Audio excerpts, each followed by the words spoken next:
Et pendant ce temps-là, la présidente de l'Union européenne, Ursula von der Leyen, a présenté sa feuille de route pour rivaliser avec les géants américains et chinois en matière d'économie, avec deux priorités, Brieux-Baucher, simplifier la paperasse pour les entreprises et soutenir l'industrie. Ursula von der Leyen veut réduire de 25% la charge bureaucratique. En clair, les centaines et centaines de normes qui pèsent sur les entreprises. Aujourd'hui, la surréglementation coûte très cher, 28 milliards d'euros pour les entreprises françaises de taille intermédiaire, selon leur syndicat.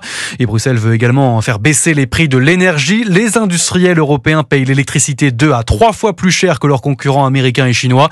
Des annonces qui laissent sceptique Marc Toiti, conseiller économique chez eToro. On est très fort pour le marketing, mais dans le concret, on est très très loin, je dirais, de la réalité. Ce sont des mesures, entre guillemets, qui pourraient apporter quelques avantages, mais de façon extrêmement limitée. Et puis surtout, on a d'un côté un discours américain qui va de l'avant, et puis également très pragmatique, avec des mesures très vite. On annonce une baisse de la fiscalité des entreprises à 15%. Si on prend le cas de la France, on en est bien sûr très loin. Une feuille de route qui risque de remettre en cause les engagements environnementaux, selon certains opposants. Ce ne sera pas le cas, répond von der Leyen, qui a promis que les objectifs du pacte vert seraient tenus.